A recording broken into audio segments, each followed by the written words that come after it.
So should you waste your hard-earned 25 bucks on an Apple Watch lookalike?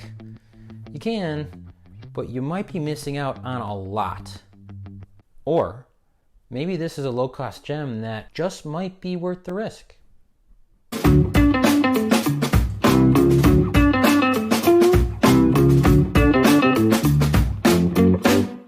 Hey, what's up? It's Andrew. If we're meeting for the first time, welcome.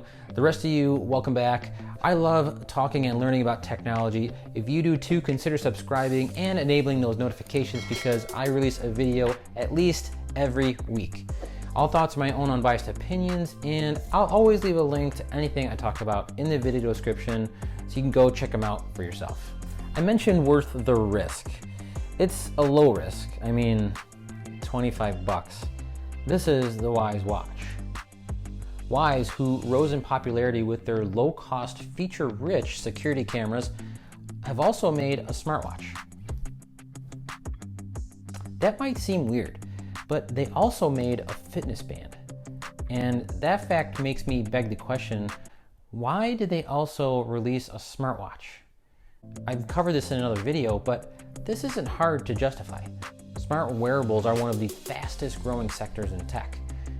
If you're going to try to get a piece of that pie, why not release something that looks a lot like one of the most popular smartwatches out there and price it at around the same price as a week's worth of Starbucks? So I did buy this watch, sure. Only 25 bucks, and I was also intrigued as to how smart a watch that cheap could really be. Now again, I have an Apple Watch, as you can see. Like probably most people, I use it all the time. I feel incomplete without it. It's an extension of my iPhone, and for me, it's super convenient. But I did commit to wearing the Wyze Watch for about 2 weeks. First, of course, because I had to put it through its paces, and because I feel like it's trying to take a market share from the Apple Watch, and that happens to be the other smartwatch I own. So I wanted to compare the experience and the performance. But also, so I can test the battery life. 9 days is what they claim. And we'll get to that. To get the full experience and compare these the right way, I did have to wear them by looking like an old school watch salesman.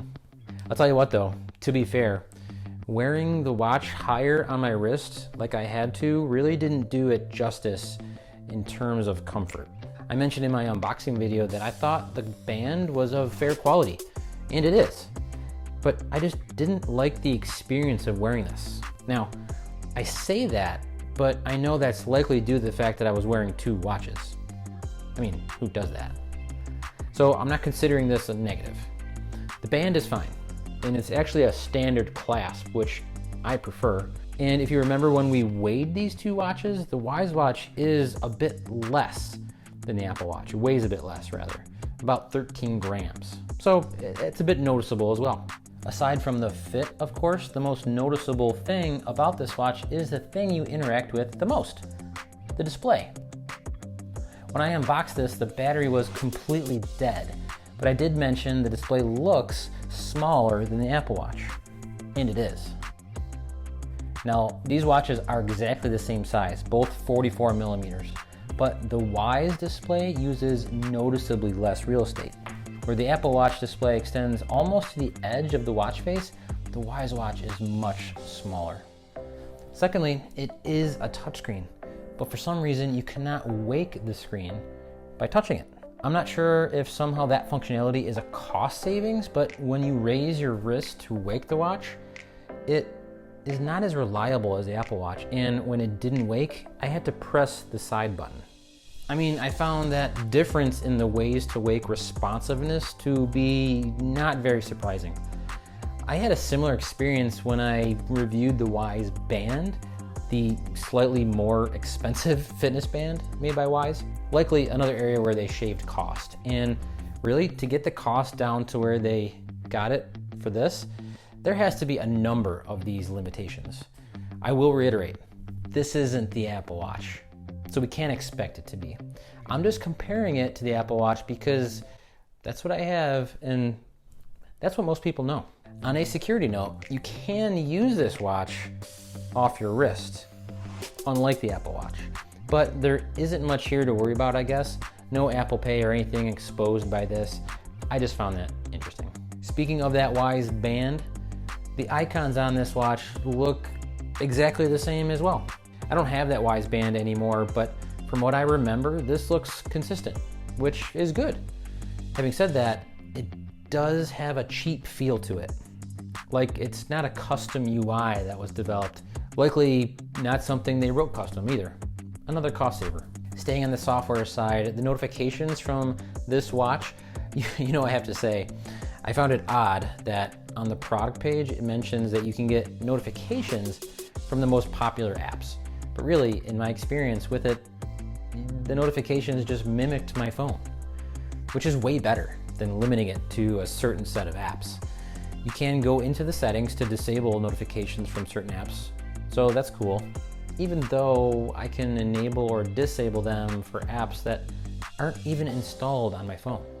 With those notifications, something I noticed, the vibration of this watch is audible. Yeah, you can hear the vibration. And that's not to say it's loud or anything that bothered me. Just again, it made it sound cheap in the notifications, and I found this out completely by chance. The Wyze Watch cannot render some fonts, or at least some emojis. You can see in this example of the same notification on both the Apple and Wyze Watch, where the emoji is shown on the Apple Watch, but not on the Wyze Watch. Instead, it's translated to something else entirely. With the side-by-side notifications, also, I was able to test the timing, and it was about the same. There was no noticeable lag when I received the notifications on either of the two watches. I didn't really test the accuracy of the blood oxygen or heart rate functions of this watch. And honestly, the only other thing I have to compare them to is the Apple Watch. And I don't have anything to say that those are medically accurate or anything either. But the features are there, and those could be useful. The data of your heart rate, steps, and sleep are all viewable in the Wyze app, but this is not synced in real time like the Apple Watch. In fact, when I went to look at the data, sometimes the sync didn't even work. So I saved the two biggest features about this for last. Well, battery life isn't really a feature, but being able to control your Wyze smart home is. And you can do that right from the watch. Now, unlike the Wyze band, again, this does not have the ability to control your Madam A, which was really cool, from your wrist. I don't get why they didn't add it to this. For some reason, instead, you can only control your Wyze smart home. I don't have all the Wyze things. I mean, I have a couple Wyze things, so I couldn't do a full compatibility test, but in summary, you can't just turn your bulbs on or off. You have to create a rule or a shortcut in the Wyze app. Then in the app, enable it for use on the watch. Also, you're limited to only 10 shortcuts, which sucks. Turning a bulb on, for example, could be one shortcut, but then turning it off again would be another shortcut. I'm not sure I completely understand this limitation, but it's really not that useful. What is useful, however, is the battery. I charged this up full on a Thursday, and I didn't charge it again until the following Saturday. That's nine full days, as advertised. I know I saved this tidbit for last, but having run through all the software limitations, the less responsive and smaller display, etc., it ends up not being surprising at all that they were able to squeeze more battery life out of this thing. In the end, this thing still only costs 25 bucks. And yeah, that's actually changed now since I unboxed it, as Wyze is restructuring their pricing to offer free shipping. Good move. It was a bit annoying having to tell you guys how low priced their stuff is and adding the disclaimer about shipping at the end, which made the prices look a little less sweet. And I know, the Wyze stuff is still pretty cheap, and even with this watch, pretty useful too. I'd say this is totally worth a $25 gamble, especially if you want to just try this out before dropping 400 bucks on a brand new Apple Watch. Actually, I'm not sure what I'm gonna do with mine. Anyway, thanks for watching. I'll see you next time, and remember, stay digital.